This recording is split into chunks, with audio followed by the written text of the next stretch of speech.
Hello everyone, this is Sanket here. I hope I am live. I can see that I've been pushed to live and yes, good morning and welcome to the session of understanding the Azure AD application. And my name is Sanket. I will be talking about this particular application, AD application, and how the permission and privileges happen.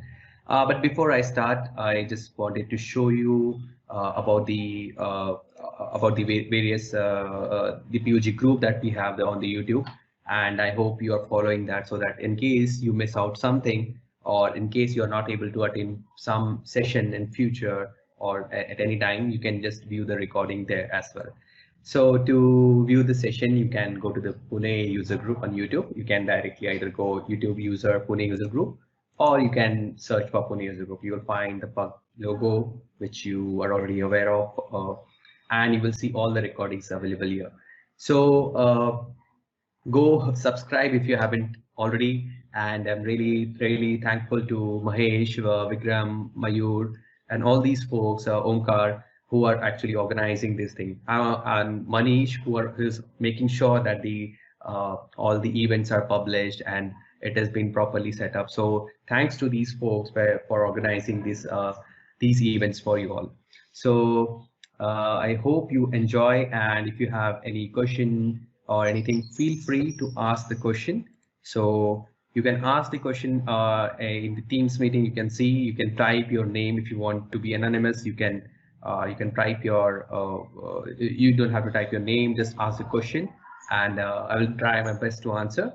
I might not answer at that moment suddenly, but we'll try to take a break in between and try to answer the questions that you have. And I want this session to be interactive, so feel free, do not hesitate about asking any kind of question.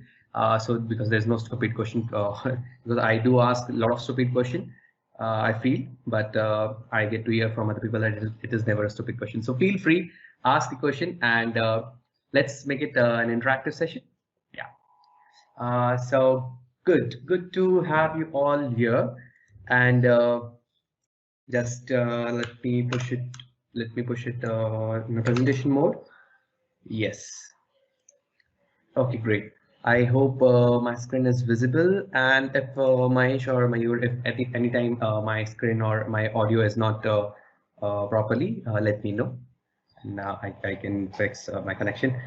Just a warning before we start with the session that I am at home and on my secondary screen, and there's a power cut happening in the building. So if that happens, I might take a few seconds to shift the screen to my primary monitor, shift the presentation to my primary monitor. So just a fair warning. So yeah, with that, let's start. And welcome. Welcome everyone. My name is Sanket Ghorpade. I am working with Rapid Circle, and I am working the Rapid Circle as a cloud consultant, and I will be talking to you about the Azure AD application. I will explain in the next slide about what we are going to explore in this particular session and how it can be helpful for you. And let's see. So yeah, just a short intro about me. That I've been working with Rapid Circle for past 3 years. Before that, I was running my own startup, building a product. The past 3 years, I've been working on various customers, clients, and recently I've been also working with some of the major client on building the secured infrastructure for Azure for the enterprise organization. So I have been playing around with the access policies about the setting up the infrastructure on Azure and how it can help, and why I'm taking this particular session. So the reason is that in our company, in Rapid Circle, we have a lot of people, a lot of folks who are working around to automate certain things, to automate certain tasks. And I realized that some of my folks, some of my friends who want to automate certain things, they want to use Graph API permission, maybe. Okay, so they want to use Graph API permission, or they want to use some SharePoint list or something. And even to access that thing, they need AD application. Azure AD application. They were using Azure AD application, but while using Azure AD application, there was a little doubt about how it is actually working, how the OAuth flow is working, how the application is actually taking the permission, how does it know that it is from you, and how the complete mechanism is working.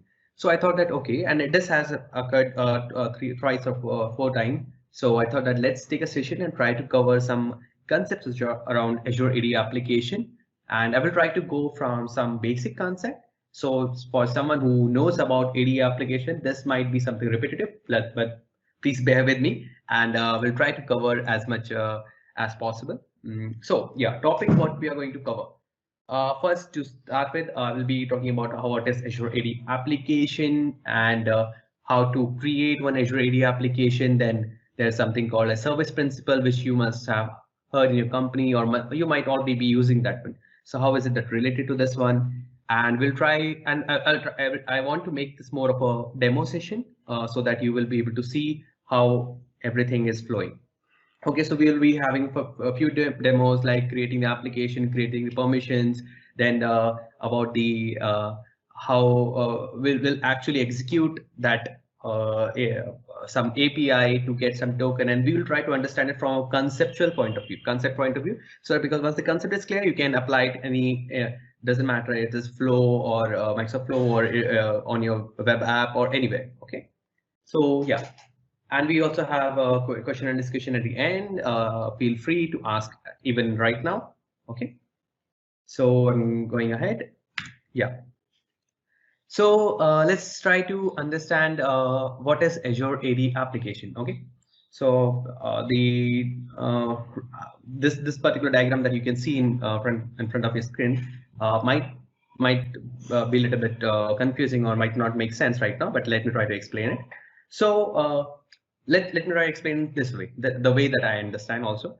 Right now you are a person, you have an account, some username and password, and you log into that, you log in via that account. When you log in via that account, you enter your username, you enter your password, and that access is granted. Okay, it doesn't matter. I'm not talking about Azure AD account or any account, just a simple plain account. Okay, you log in and you get the access that is verified in maybe some database or somewhere, and you get the access, correct? Now, why AD application? Okay, so this application, consider this as a container. Okay, consider this as a box, and this box, what it will do, this application will be getting the access. It will act as a broker. Okay, it will act as a broker, and it will get the access for you. Okay, it will request an access to you. You will provide it some credential that will go to this container, that it will reach to Azure AD. It will reach to Azure AD, and it will return some kind of authentication token or some kind of a message, and that will be delivered back to the client from where it was requested. Okay, so this application plays a role in middle. So for now, just understand this part, and I know this is not the right definition, and we'll try to so just I'm trying to make it simple. We'll try to explain this flow completely and later on. Okay, and with this Azure AD, you must have also heard about service principles. Okay, so there are some service principle, and the service principle is actually used to do this kind of authentication. So this service principle is the account, or is the authentic. You can say this is the principal ID by which the authentication has been processed, or its context has been used to reach out to the application and make sure that it is trustworthy or not. Okay, so why we are talking about service principle when we are talking about application object. Okay, so this particular slide and the next particular slide I will explain when I will show you actual Azure AD application on the Azure platform. Okay, so don't get confused this time. So this right now, just for a moment, just understand this part, that an application object and service principle are tied to each other. How it is tied to each other? So whenever you create an application, whenever you create an Azure AD application, a service principle, and as soon as you create an application, AD application, by default, one permission is automatically created for that application. Okay. So now consider this application as a folder, or consider this as a box. This box, it can never be an empty box. Okay. As soon as you create an AD application, by default, one permission will be attached to it. That permission will be user.read. Okay. So as soon as that permission is attached, a service principal is also created. Okay. So service principal is created. Why? Because there was a permission attached. So whenever an AD application has a permission attached, a service principal is also created. So consider this in this way. Okay. So now here, if you see the diagram A and B, consider this an application, and the another one is a service principal. And whenever a permission is passed, it is attached. It is binded together. Okay.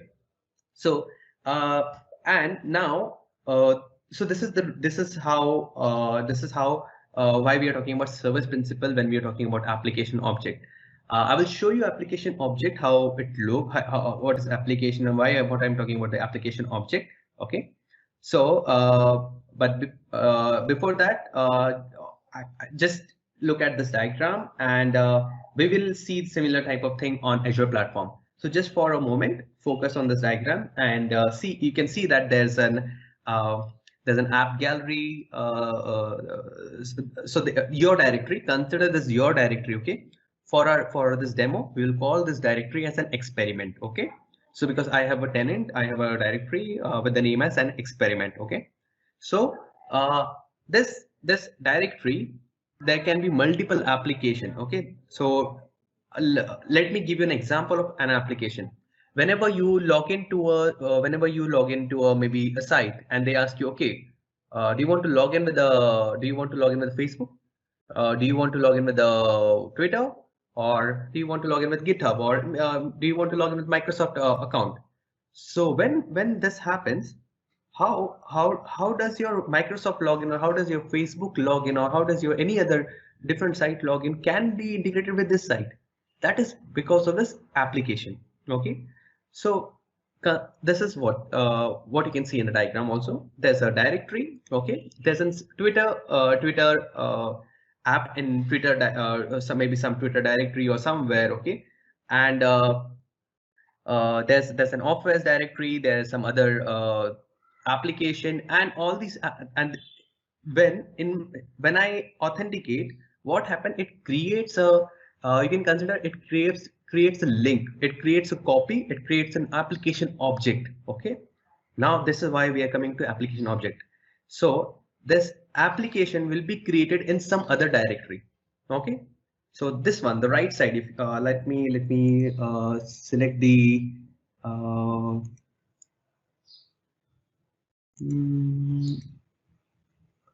okay, I'm trying to pointer option laser. Yeah. You can see this particular SaaS directory, right? So in this SaaS, consider this as a separate directory, okay? Separate tenant, and inside this tenant, we have some application which has been created inside this application. We'll see how that is done, but that is created, okay?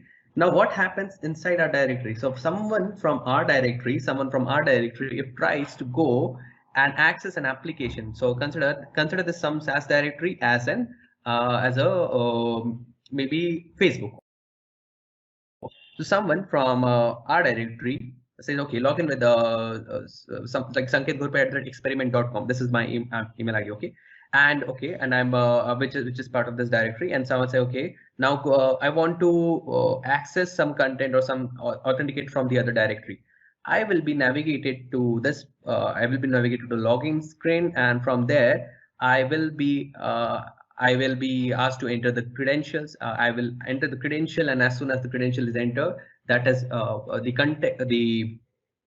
that authorization will happen, and it will be written. But what happens behind the scene at the same moment? A copy of that application, that's called as application object, is also created in our directory. So if you see this one, right, as soon as you authenticate, an application object is also created here. Okay. And with that application, if there's a permission attached to that one, there's a service principal attached to that one. Okay, so there's a service principal. There's a service principal that because of the service principal, that it is able to talk to this directory, this application, see the permission, and get the access. Okay. Let me try to show you what I'm trying to say here. Okay. So okay. Yes, I will start from a very basic one. This is the portal Azure. You are already aware. This is the Azure directory. You can see, I'm just showing you, this is my account right now. Experiment, Sanket Gorpade at the rate experiment.onmicrosoft.com. Okay, so this is the tenant that I'm using. Now, if I go to my Active Directory, inside the Active Directory, if I go to the enterprise applications, okay, inside the Active Directory, I'm going to the enterprise application. You will see there are a lot of applications. Okay, so that means that if I'm using any of the application, like maybe Office application, okay, so there is some application that has been created, and what I am seeing right now here, I'm seeing an object of that application. Okay, so I can see that application object here. This is not my own application. This is something which is being created by someone else. Here in Office, it is created by Microsoft in their own directory, in their own gallery, maybe. Okay, and I'm using that one. Now, if I see, I have some test environments as well. So like this is my company Rapid Circle. We have some product there as Rapid ALM, Leap ALM, and we authenticate, do some activity there. So you can see how. So there it is an application which is created there. When it is created there, I when I authenticated, a copy was created for me, and which a copy I'm saying is an application object was created at my end, and because of that it is able to interact. Now let's try to see. This can be a little bit confusing for start if someone is very new to the AD application concept, but let's start and try to create an application, and that might help to clear some of the doubts. Okay, so the next part of the slide was also about creating an application. How do, when we are talking about application for a few moments now, but how do we create an application? What is the process that has to be followed? Okay. Now to create an application, you have to go to the portal Azure. You have to go to the Azure Active Directory. As soon as you visit Azure Active Directory, you will see there's something called as an app registrations. Okay. So if you click on the app registrations, you can click on new registration to create a new application. Okay. So for a demo, I'm going to use some of the application, but for now, let me create a new application. Okay. So I'm clicking on this one, new registration. When I click on the new registration, this is something, the application that we have name of the application that we have to give. So I will call it a PUG demo, and PUG demo app. I will call it PUG demo app, and we are asked like what kind of application do you want to do, because an application can talk. That application can talk to just your directory, or that application can talk to multiple directories as well. So like Facebook application or Twitter application, that is not a single directory, right? It is a multi-directory, because there it is able to talk to multiple directories as well. Okay, multiple it can be deployed to directories as well. So this is similar way. If my application want to multiple directories, we have to uh,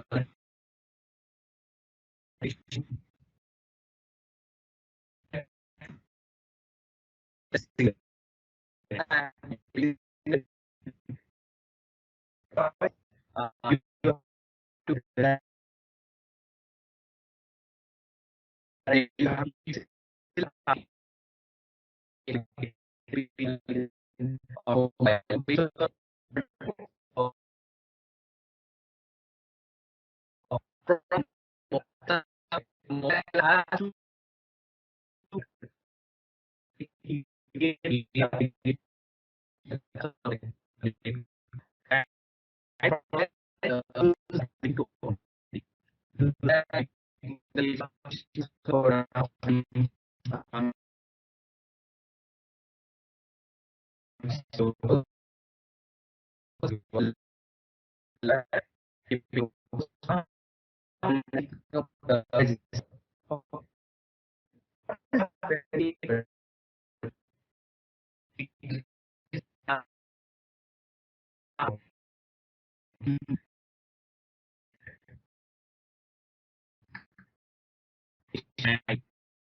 Sanket, there is an issue with audio.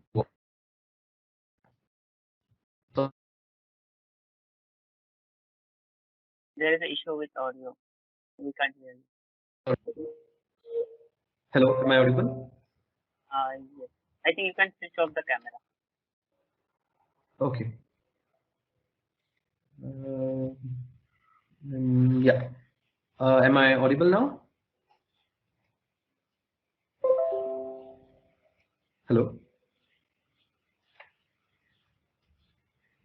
I think I'm experiencing some network issues. Now the voice is better, Sanket. Yeah. Okay, great. I think yeah, good. Okay, so I am not sure from which part I was not clearly audible. I will just try to repeat the last part. So what we did here, we created an application. We created an application, and we created the name of the application. We set the name as PUG demo app, and after the name was set, we set for which organization it has to be created, and it is a single tenant or multi-tenant, and the next part is the URL. Okay. Once this is done, we have to click on register. Now when we click on the register, what happens behind the scene? An application is created, and this application which is created is available in your directory right now. So if how do I see this application? Now let me go back to my active directory. This is my active directory. If I go to the app registrations, you will see that there's an application with under the old application. You will see that there's an application created, and the application is PUG demo app, right? Now if I go here, if I go inside this application, there's a client, there's a service principal also created here. Now when we say how was it created, because we did not create a service principal, we did not ask to create a service principal. So how was it created? Because if I go to the API permission under the left hand side and inside the application, there is something called as an API permission, which shows what all permission your application has. Okay, under the API permission you will see there's a user.read. Okay, so by default, as I mentioned earlier, whenever an application is created, by default a permission is automatically created, which is user.read, and as soon as user.read is created, and a service principal is also created.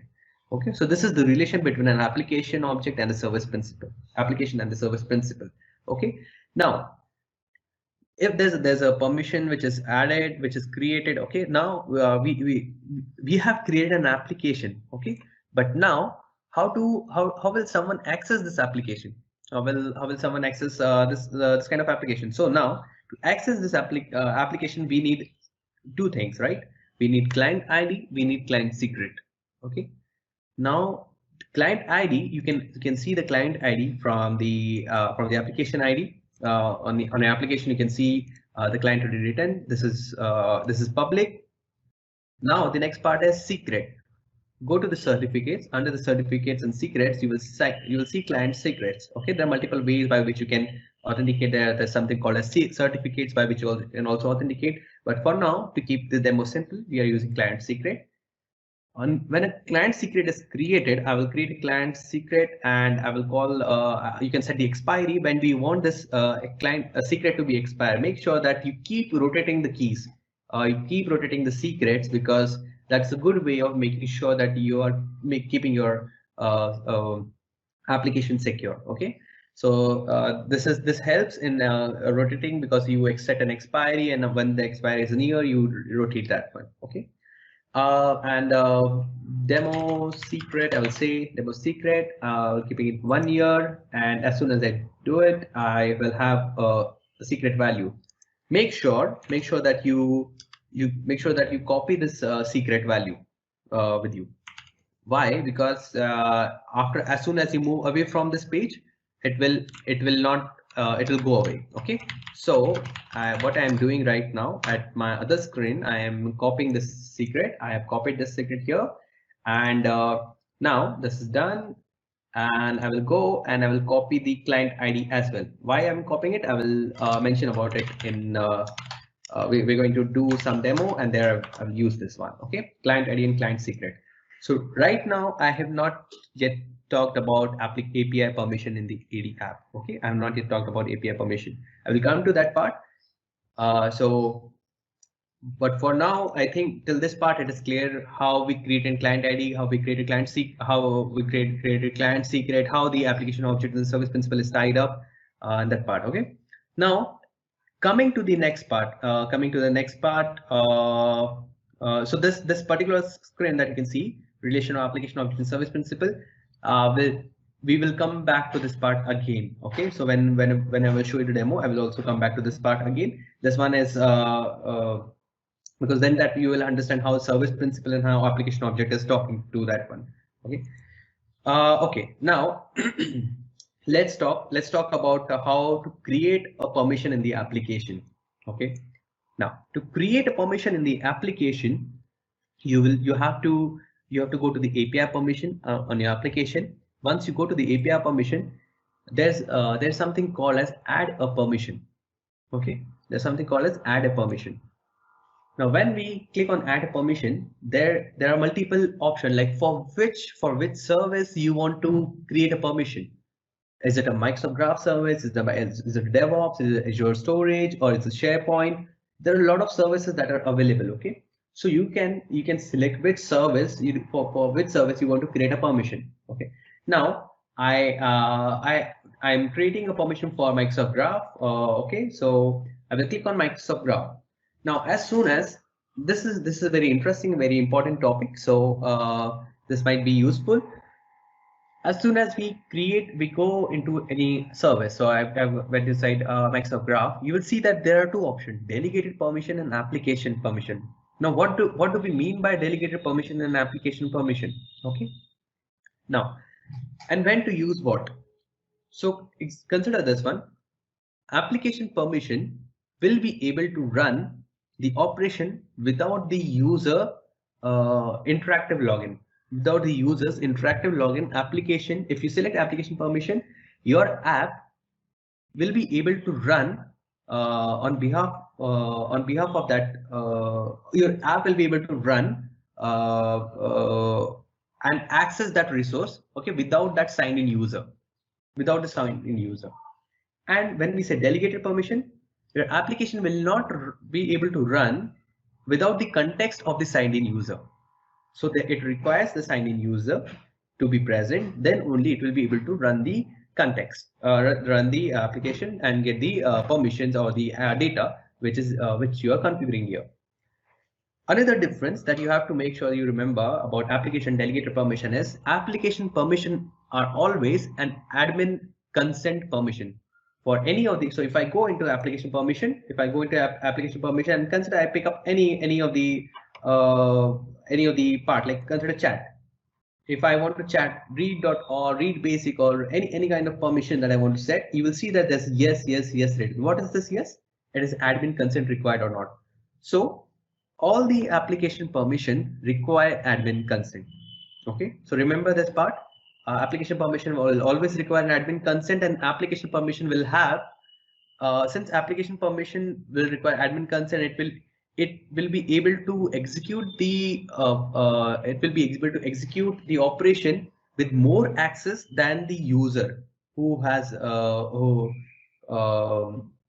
than the user. Okay, so it will be able to access that resource, the data, with more access than the current user. So like if I am not an admin, I'm a regular user, and you are thinking that you want to use just for that user to get the data of that user, and you add it as an application permission, give the grant as give an admin consent on that one, that application has an access, or that application is privileged enough to get the data, not just for me but for others as well, because that application has that higher level of access granted to it. Okay. Now let's talk about delegated permission. Delegated permission, as I mentioned, delegated permission will never be able. So this when an application has been set with a delegated permission, that application will never be able to execute any higher level operation than the user's permission. So if a user is a regular user, okay, if a user is a regular user who does not have an admin permission or admin access on some other, maybe on he's not an Office 365 admin, not a Teams admin or any kind of different admin, okay. So whatever access that person has, the application will only be able to execute that level of queries, okay. That application will have access only the whichever user has signed in, that access will only that application have. It will never have higher access. So this is the difference between delegated permission and application permission.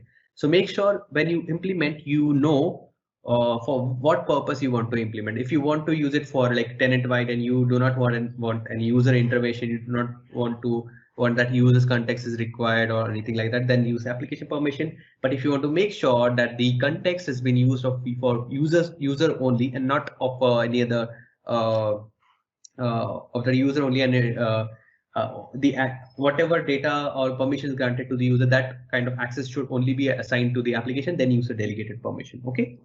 Now we can select any of the permission here and get the information. Let me go and let me get the some information called as may read user email. Okay, read the email of the user. I added this permission. Okay, if I add this permission, read user email. Okay, I will yeah, this permission is added, and now this permission is available on the application. Now let's try to use this application. Okay, let's try to use this application. Now to read the user email, I will have to I will use the email permission. Okay, Graph API to read the email. I think it is mail/me. Just to be sure, I will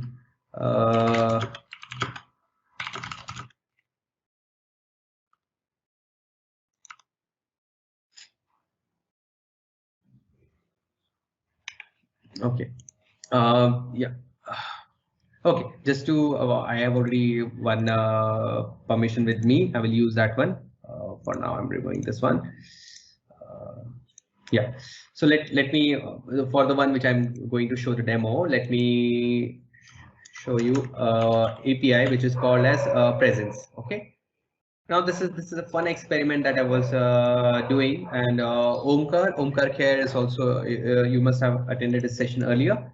So we were discussing, and we felt that okay, we everyone is working from home, right? Everyone is working from home, and we are sitting in the room and taking calls, and everyone have some level of calls that keeps happening, and there are a lot of time that happened that my parents suddenly entered the room, and when they're staying at home, they make sure that they're as less clothes as possible. So it is kind of sometimes it is kind of an embarrassing, or some when it is an important call that is happening and there's a video on, and thanks to at least Teams features that we have blurred, now it can be blurred out. But still, I wanted to avoid that one, and we thought, okay, let's try and create something by which and a presence will be known of the user. So what is a presence API? Okay, so whenever I take a call, right now I'm taking a call on Teams, right? So when I'm taking a call on Teams and I'm presenting my screen, my screen is showing as it is showing as presenting. My status is presenting. Okay, so when my status is presenting, that means that I am performing some action over here. Okay. So and we thought, let's integrate this with an IoT solution, create a Raspberry Pi, create a bulb, create some LED signals there, and attach it outside the room door, so that whenever we are doing a call, a polling will happen, and that will show that okay, someone is taking call, do not enter the room. So that kind of thing. So this is what we plan to do, and this is just one of the example. So this is the presence read. So this presence API, what it will be able to do, it will be able to read the presence of the state of the user. Now when this presence read is added, this permission is added, what we will do right now, we'll try to execute, we'll try to run and see how to authenticate with this application. Okay, so we'll try to do this one. Now to do this one, I want to understand 3 steps. Okay, I want you to understand 3 steps here. You can see first, second, and third step. Okay, first step is if this is the OAuth flow request, because we are going to follow the OAuth flow. So the first one is request for the authorization code. Okay. The second one is fetch token. Sorry. Second one is fetch token, and the third one is calling the API. Now, when we say request for authorization code, that is, first we will request to get an authorization code from the app. So we will request, we as in Sanket will go to the browser and will request this application. Okay, please give me an authorization code. With this application, I will pass the client ID and the client secret, and it will verify, okay, yeah, these are valid things, and it will give me an authorization code that, okay, this is valid. Now the next part, once this is valid, next part is, okay, now fetch the token. Now fetch the token. So with that authorization code, I'll make another request to get the token. Okay. So another request will be made with this code which is received in first step. A token will be received. Once the token we have received a token, right now we have everything to make the API. Okay. So there are two things that was required here. First, before we do an actual call, before I actually get to know the presence of the user, there are two things that was required. First is getting the authorization code. The second one is getting the token. So remember it in this simple way. Okay. It is, there are a lot of things that happen behind the scene. If anyone is interested, this is for them. I have simplified it in particular step. That is step 1, step 2, step 3. First step is getting the code. Second step is getting the token. The third step is calling the API. Okay, you will see the same diagram in Microsoft. So this is, I've taken this reference from the Microsoft document. It is available. You can directly see it from there. Okay, let me show you the first step. First step is we are doing getting the authorization code. Now, how we are getting an authorization code? So I'm using my this something called as Insomnia. You must have heard about Insomnia. If not, then the alternate tool that you must be using is Postman. So it is something like Postman. You can use to do an HTTP request and all that kind of thing. I somehow like Insomnia too, so I'm using this one. Let's focus on this particular one. Yeah, get authorization code. Okay, so this is the call. What I'm doing, I'm making get call on Microsoft login. What is this one? This is my tenant ID. What is tenant ID? What is the tenant ID? If I see my Active Directory, okay. If I go to my Active Directory, this is my tenant experiment. This is my ID 429, right? This is that ID, tenant ID. And I'm saying OAuth 2 version 2.0 and authorize this one, and I have passed some query. I'm passing a query parameter. This is get request, so it will go in a URL. Okay, it will go in a URL. What I'm saying, client, I'm passing client ID. I'm saying response type is code. I'm not explaining a lot about all these things because it is easily available in the documentation. I'm just explaining why I'm doing this thing. Client ID is required. Client ID is the application ID. Okay. And client secret is the application secret. Okay. There's a scope. Scope says that scope is like for what is the scope of your request. Okay, I'm saying default. Now when I say default, what does it mean? It understand, okay, by default it means that get all the permission that has been defined. So in my application I have, if I'm requesting for the user read and presence read, so get the scope of this one. So only this scope. You can also limit that one by saying only get user.read. Okay, if you just pass user.read over here, if I just pass user.read, it will not sorry.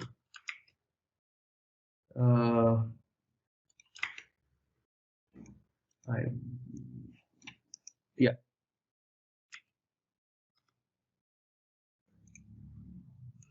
I made something in text. Yeah. So if I do user.read, then only get the user.read app permission. Okay. So that can also that is also possible, or you can use a default permission as the default. Okay. I will use the default one for now. Okay. I will use the default one.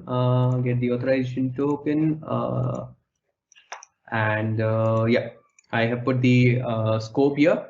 And you will see that whatever I'm doing right now, it is changing here. So it is adding client ID here, response type, redirect URL, as this one response mode and the scope here. Okay, and this is state. This state is required for the verification to check the integrity of that one. So this is also required. You can use this one. Now once this URL is ready, now we are doing the first step. So remember the three parts. First is getting the authorization to code. Second one is getting the token. The third one is calling the API. We are doing the first part. We are doing the authorize. Okay, we are doing the authorize, getting the authorization code. Now if I use this one, okay, now let me change the client ID, this one, and let me change the client secret to this one. Okay, I'm changing the client secret to the newly created app. Okay, I've added this one. I'm copying this URL. Now I can log in. Okay, let me log in. What I will do, I will just duplicate this tab so that since I am already logged in, so I'm on the same browser but on a different container. So this is a Firefox feature because of which I'm able to use multiple contexts. You will see I'm logged in with the Sanket experiment, right? So I can go. Okay, even let me do this one. Let me not use my admin account which I'm using. Let me do it from a different account. I have another account which is this. Which is a user of my tenant. So this user, the name of the user is Adley. So I'm using, I will use this user's context. Okay, so that you will see that this is not Sanket go create the experiment. This is another user account. Okay, so I will run this query over here. As soon as I do the login, okay, first thing that it is asking, right? It is asking for consent, correct? So I did not write about the screen or anything. This is Microsoft one. Okay, what it is saying to the user that, hey, this application is asking for an authentication. It will take your authentication, and with that, this application will be able to read your presence information.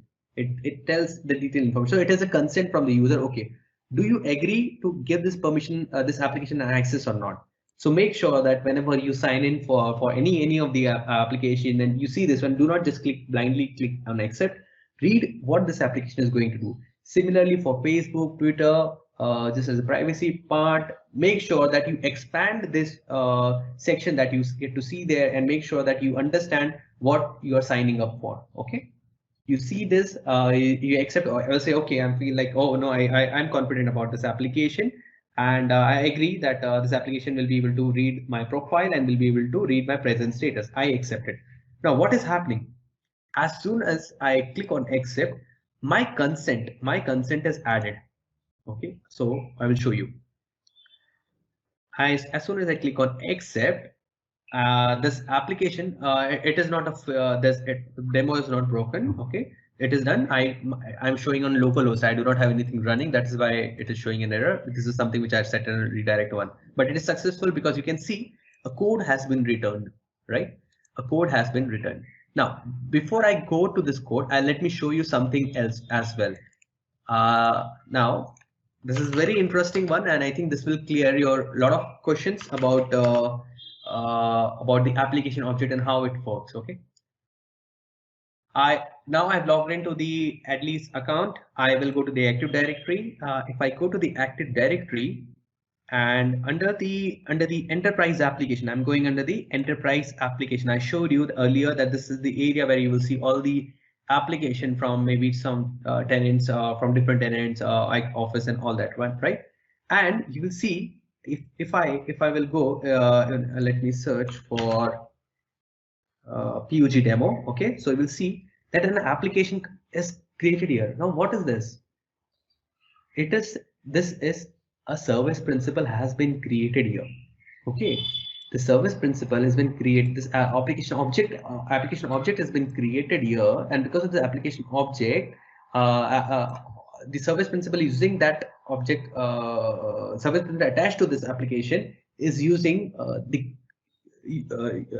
that has been used to provide the authentication and flow and all that access. Okay, so now if I go to the permission, I can if I want, I can revoke that permission or anything. Under the permission user consent, I will be able to see which one. So here you can see that which all users have set the consent, one total user. You can, so this way even admins of the tenant can see which all users have given their consent. Okay, and if you want, you can also revoke this access. Revoking this access is also possible. Okay, so this is something which you can see in enterprise application. Now, yeah, this is done. I think now it makes sense about the slide which we showed earlier, that there's some SaaS directory. When you consent and everything, an application object is created in your directory, a service principal from where it is interacting with that application. Okay, an application is present in the main directory. Okay, some other directory. Right now we have the same, like we are creating in the same directory, we are using it in the same directory. So that is on the same. Then this is that part. This particular one, app and SP1, we are creating the same directory, and the service principal is being used of the same one to access that one. Okay, this is what I was talking about the screen. Now let me come back to this part. We did the login, right? We did provide the consent. Now what happened after that? A code was generated. This is the code that was generated. Okay, I am doing a very raw work over here. You can try it in automation, or you can take it in a very beautiful way, but I'm doing it in a very raw way. A code was generated. There's a state, session state, and all that. I'm not worried about that right now. I'm taking the code. I'm copying it. Yeah, the code is copied. I have the code right now. Next part I will do is, what was the first part?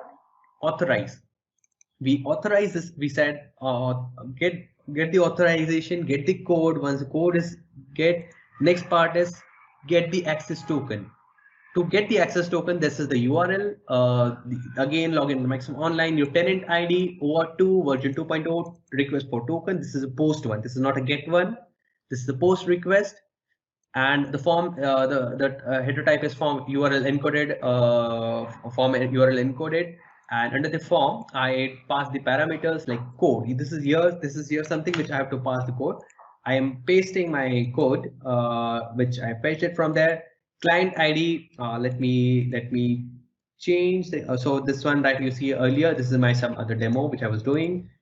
Let me change this client ID and client secret with the information that we recently had. Okay, and yeah, this is done. Okay, now this is done. Let me click on send.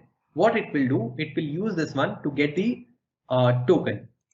Now, once this token is fetched, right, you can see that this token is fetched. I have this token right now. Let me copy this token. I'm copying this token.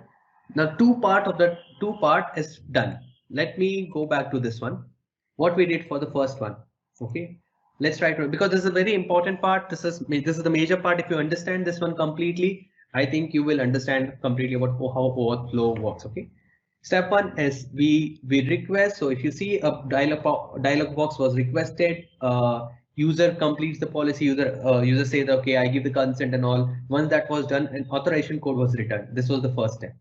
Now next part is what we did, we requested for a bearer token. We are asking that okay, please provide us the token, and I have already done the consent, and I have the authorization code. So I will pass the authorization code and client ID and all that information, and it will verify that information. The token will verify that information, will refresh an access token. Okay, it is asking for refresh token also. I will come to the refresh token later part. It is returning me an access token. Okay, now this one, it is returned me an access token. Now what is the next part? Next part is I will be calling the web API, the APIs whichever I want with that token, and get the data, the secure data. Now I have this token, I'm using this one, and I'm calling the presence API. So this is the presence API, graph.microsoft.com. It's in beta. So under the beta presence, I will as last I know, it was in beta. I don't know if anything has recently been changed. So it is in beta, and under the beta, presence is there, and you have copied the token, right? Where do you pass? You pass it in the authorization header. So you pass in the header, you pass and write an authorization and the value as bearer space token. There's another way in here how it can be done in Insomnia.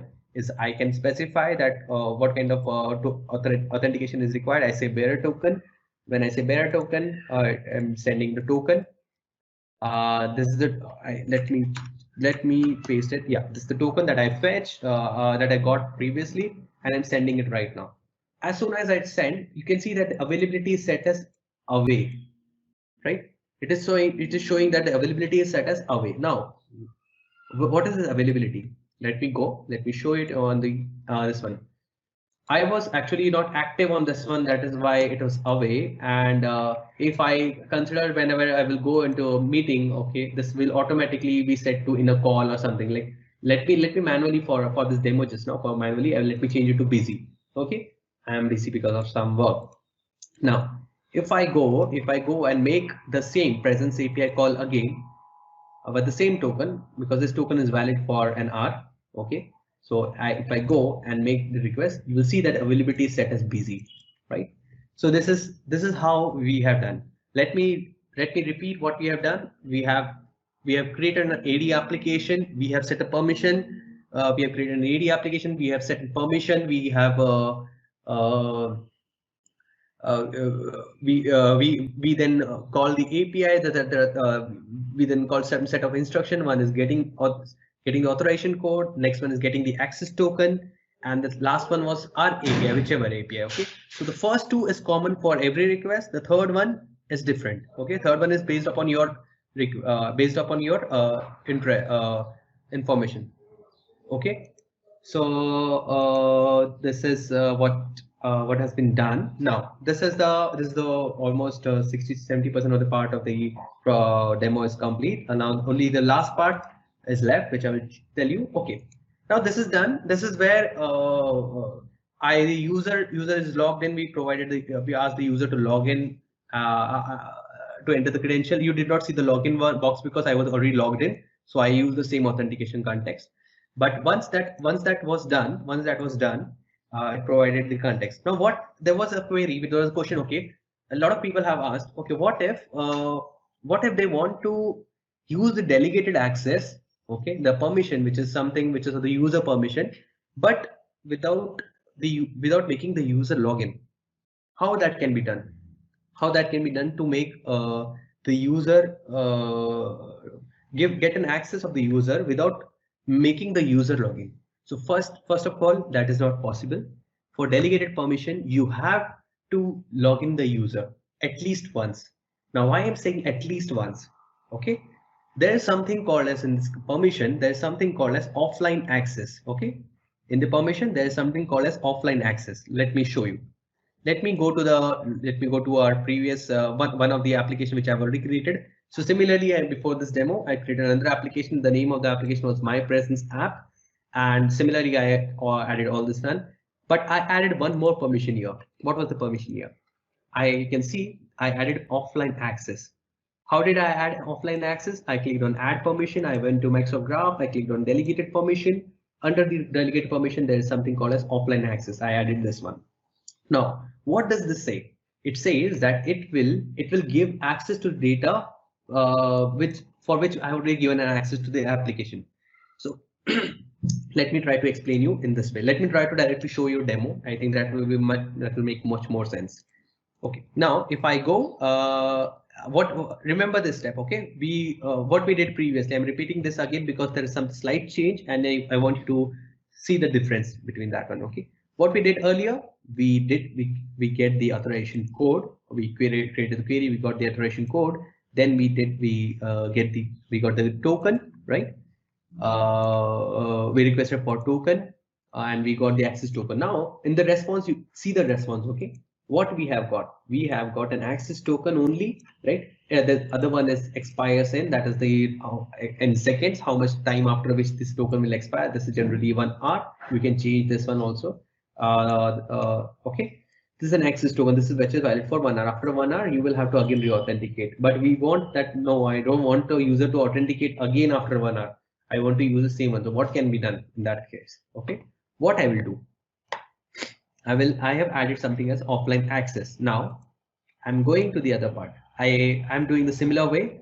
I am requesting for the authorization code, but there's a slight difference here. What is it? I have added under the scope, I have added something extra, which is called as offline access. So here, if I add just default, it will not it will not add offline access by default. Okay, it will add other permission, all the other permission, but not the offline access. So that's why I have added a specifically saying that add the scope of offline access as well. Now, and I have added client ID, client secret, and what will be the difference? You will see that one. I have copied this URL. Let me go. Let me paste this one, new one, and enter. Okay. You will see that since I've already given the consent, you will not see the consent screen here. But what is the difference that will be seen here? Till now, no difference. Okay, you have seen that I have got code, right? There's nothing different. It is a similar way what we did earlier. I got the code. Let me copy it, and yeah, let me go to the next part, that is getting the access token. This step 2 was getting the access token. How am I getting the access token? Calling the token one form. Under the form, I am pasting the code. Okay, the new code that I got, I'm pasting that one. Client ID and client secret is same, and I'm executing it. Now, when I'm setting one, you can see there's another new parameter or new value that I have fetched. I have not just received access token, but I have received something called as refresh token. Now, what is this refresh token? Okay, as I explained earlier, access token, this token we use to call other APIs, which is valid for 1 hour. But this refresh token, this token is valid for 90 days. Okay, this token is valid for 90 days. Now, when we say 90 days, that when it was issued, this token is valid for 90 days, even if you do not access this one. So even if I use this refresh token after 80th day, or like on 81st or 82nd day, it will still be valid. Okay. So this is a way by which you can access the user's delegated permission without keep making him always log in. Now, I have got the access token. Okay, what I can do, I can use this access token. I will use this access token. I will go to the presence one. I will go to the bearer token. I will paste this new token, and I will click on enter. Okay, as soon as I enter, you will see that I've got an availability status is away.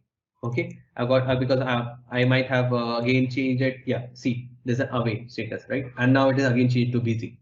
So the status was set to away. Now if I send it again, it will again show as busy. Okay, because I activated, I performed some action there, right? Now this is there. This is common. It is something what is happening like earlier. But what will happen after like 4 or 5 days? Will I be able to use the same access token here? This is a question for everyone. Will I be able to use the same access token which I used after like maybe 5 or 6 hours? After 5 or 6 hours, can I use the same token to get the presence API? The answer is no. I won't be able to get the access token. But how will I then get the new access token after 4 or 5 hours without making the user login?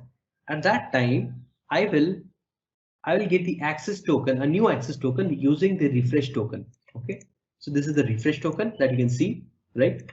I will use this refresh token. I'll copy this one, refresh token, and I will go to the there's another the same API which we called for fetching the token. The same API. I will go there in the form. I will paste the refresh token here. I will paste the refresh token, which I have and I have set the grant type as refresh token. Okay, so this is also important. You have to set the grant type as refresh token. I have pasted the refresh token, which is valid for 90 days, right? So I pasted that refresh token and I click on send. When I send that request, it provides a new access token. Okay, so even today, even tomorrow, even after 5 or 10 days, you will be able to get the access token with the refresh token for the 90 days. What will happen after 90 days? How it will happen? To get that one, you will have so whenever you see, right, whenever I request for just an access token, I also get a new refresh token. Now, since I got a new refresh token, this token is again valid for 90 days from the time it was issued. So if I would have run this query tomorrow, this token would have been valid for 90 days from after tomorrow. Okay, not from today, from tomorrow. So this is valid. So this is how you can store this refresh token at your end and use it again. Store it at your end, use it again, and now consider that because of some reason you are not able to use for the 90 days, you will have to re-authenticate the user. You will have to re-authenticate the user from the by calling the interactive login and get that detail. Okay.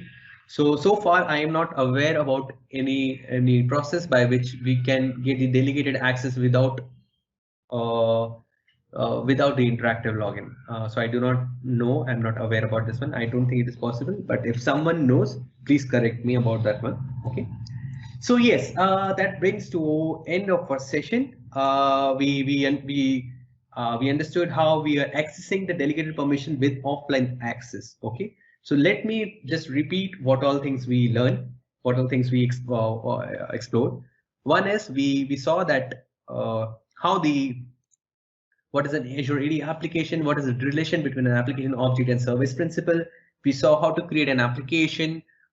We saw how to set a permission to an application, what the different type of permission that we have, application permission, delegated permissions, and the different type of permission, how we can call the OAuth 2.0 and get the token. And we saw lastly we saw that since delegated one valid for just 1 hour, how can we extend that access more than 1 hour? For that we can use offline access, and by that we can do this one. Okay, so this is the complete information. Just one extra information on OAuth flow. There has been a recent change in OAuth flow where you do not right now. If you see that I also passed a client secret, right? So in the new flow, you don't have to pass the client secret. There's something called as PKCE, and there's a concept which has been recently introduced, which is proof key for code exchange. Okay, and then you have to pass some SHA and verify that one. I'm not going to talk much about that part. I think Omkar is soon going to speak soon, as in next few weeks. He's going to take a session on maybe on this topic, and he's going to talk in detail. So do attend if you find this topic very interesting and how it is happening in the background. And if you want to know more of detail about what is happening behind the scene in OAuth, it will be a very interesting session as well. So please do attend. Please ask your friends and colleagues also to attend the session. I think I'm done from the demo point of view. If you have any question for me regarding this session or anything on the AD application, how it is done, or even if it is not just this session, feel free to ask about any technical question that you have. I'm staying online for another few minutes, and yeah, feel free to type the question. Okay, so there's available. So yes, someone has said no, we have to use refresh token.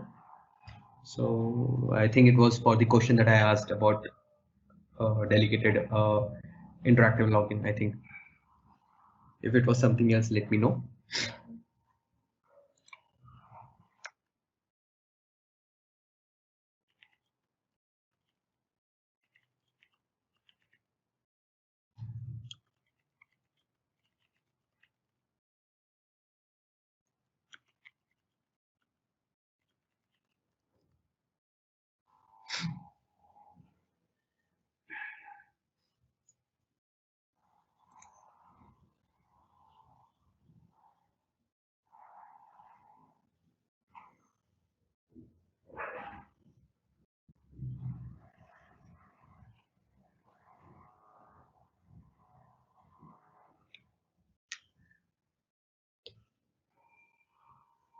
Okay, I'm just making an announcement over here just to understand if anyone has any question or not.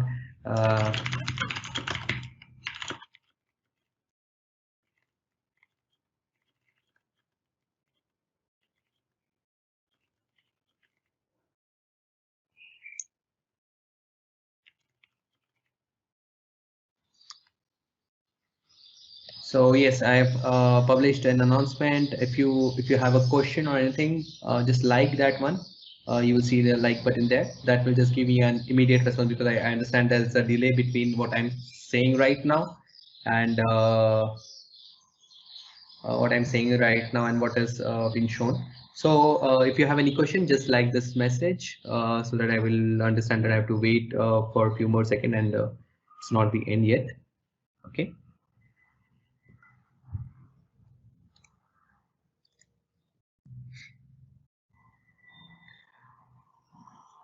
Yes. Okay, yeah, so we have received some question. First question is from someone who is asking how delegating permission works if requesting from app which is multi-tenant. Yes, so now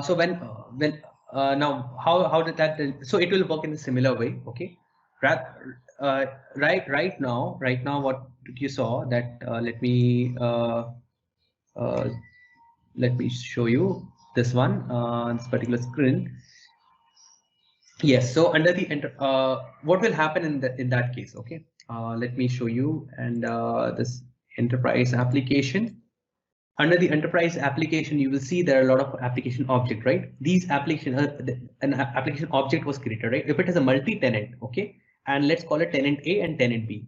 Tenant A is something is the one which created the application, and that application was set as multi-tenant, and they created a delegated application permission was set. Now, and this is a tenant B, okay. Now consider this experiment is a tenant B, okay, and this application was created in some other tenant A. Now what will happen if you see that the URL when we did the authorization, code, I passed this URL, right? So here, sorry, this URL, and under the URL there's a tenant ID. So this tenant ID, we have to pass the tenant ID of the tenant which is for which you are authenticating. So this will be the tenant B. This will be tenant B ID, and that will be passed. The tenant B ID will be passed, and the authorized will be done. Once this authorization code and a consent will be granted and everything, an application object will be created in that directory. So on tenant B active directory under the enterprise application, an application object will be created. So similarly, like this, consider that for now that this my presence app, this was created from another directory. This was created another directory, okay. A copy, an application object will be created here. An application object will be created here, and it will behave the similar way we had for other one. Okay, so it will create in the similar way an application object is present now, and access will be granted. The delegated access and all that will happen is the similar way that we did for single tenant. Only difference between single tenant and multi-tenant is that when you say that it is a single tenant, the single tenant application will not be able to interact with the other tenant. That's it. If that question is not yet clear, or if I'm not understood your question properly, please, or if that question is specific to anything else, please feel free to reply back. I will answer that one. Next part is next question is asked by Rahul Kulkarni. This one is, I had a question, can we grant consent implicitly in portal so user does not need to accept to get the code? Okay. So yes, you can grant the consent, but this consent can only be an admin consent. Okay. Let me show you. If I go to the app registrations, oh sorry, let me go to admin account. This is my admin account. If I, yeah, this one only. If I go to the API permission, and this one, if I grant an admin consent, right? This admin consent will be granted for this application, and then it will work. But that this granting admin consent can only be done for the application for permission which requires admin consent. But the consent which it is required for user it is required, then it I think it cannot be. Let me confirm. I might be saying something wrong. Let me do that quickly. I can re-authenticate. We can do it quickly just to verify that part. Meanwhile, I'm doing this. I will answer the other question as well. Just a quick update. Rahul Kulkarni, if you are still there, can you send an email to tendulkar@outlook.com or message me on Meetup? We have some raffle to give away. Thank you.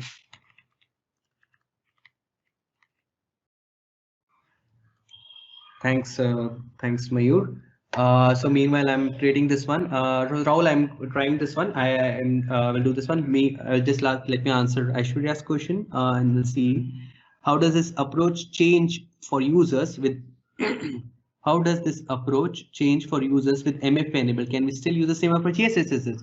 So yeah, even if it is an MFA1 approach, what part will be introduced, you do not have to worry about that one. Microsoft takes care of that one. So you just do the same authentication authorization, and when you pass Microsoft, if it is an MFA enabled access, if your access has been set as MFA enabled, then Microsoft will take care of that MFA authentication. That will proceed, and after that the code will be written. So you do not have to do extra. You do not have to do extra from okay, if for the delegated access. So since you will be having the first interactive login enabled there. So yeah, and meanwhile, let me just quickly create the API permission. Let me add a permission called as delegated and presence read, and adding the permission, and yes.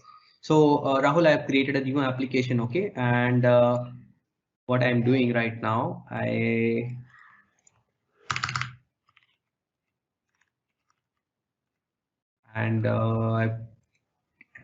creating a secret.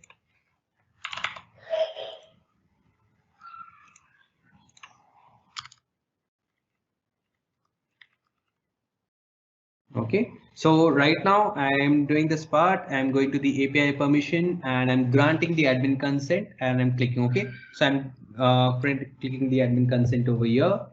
I have granted the consent. So this access is granted for experiment right now, and now let's check if it asks for the user for consent or not. Okay. So I'm going here. I'm creating the authorization code.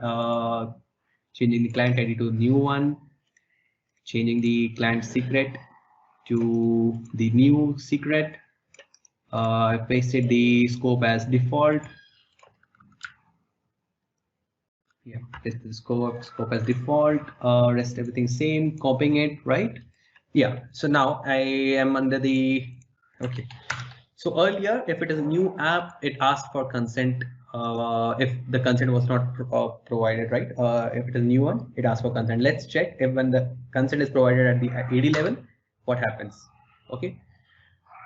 So I've pasted this one, and yeah. So since the consent is provided, consent was granted by admin. I was thinking that it is just for the AD application permission, but it was a very good question, Rahul.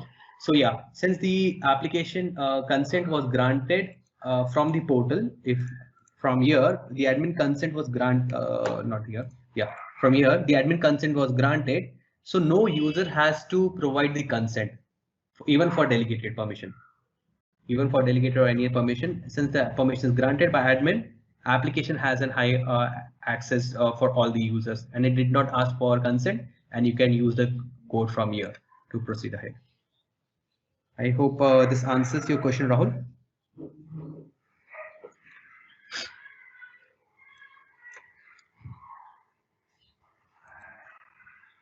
Okay. Great. If you still have any question, I am open and available to answer that one. It is good. It is a good sign. I like how, because even I'm not aware about everything, I keep trying this thing, and sometimes I forget that how it happened actually. So I have to try again. So please feel free to ask any kind of question. It also helped me to understand this part. Okay. Yes. Thanks, Rahul. Thanks, Aishwarya, and thanks to the folk who asked question. And later on, if you give it a try. And if you what I will do, I will upload I will upload this. It is actually very easily available on Microsoft document. So let me directly share the Microsoft document, which you can use to Microsoft OAuth 2.0. Yes, you can use this document to let me make an announcement. Yes. So yes, you can use this document to follow the OAuth consent flow and run this one, the same step that we did. Okay. Remember how we created it. And if you still feel or have any question, do not hesitate. Feel free to ask. Ping me on Twitter or to email me. This is my email ID, and I will be more than happy to answer that question. So I think thank you all.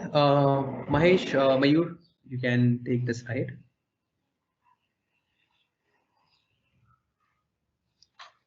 Thank you, Sanket. Thanks, Sanket. Thanks for this awesome session on Azure AD application. Thank you everyone for joining the session. We will see you all on next Saturday, same time, 10:30 a.m. Thank you. Thank you, everyone. And thank you, Mahesh. Also quick update as Mayur announced. Rahul Kulkarni, please contact Mayur on an email. We got a gift voucher for you for your questions. Thank you. Thank you, everyone. Thank you, Mayur. Thank you, Mahesh. Bye-bye.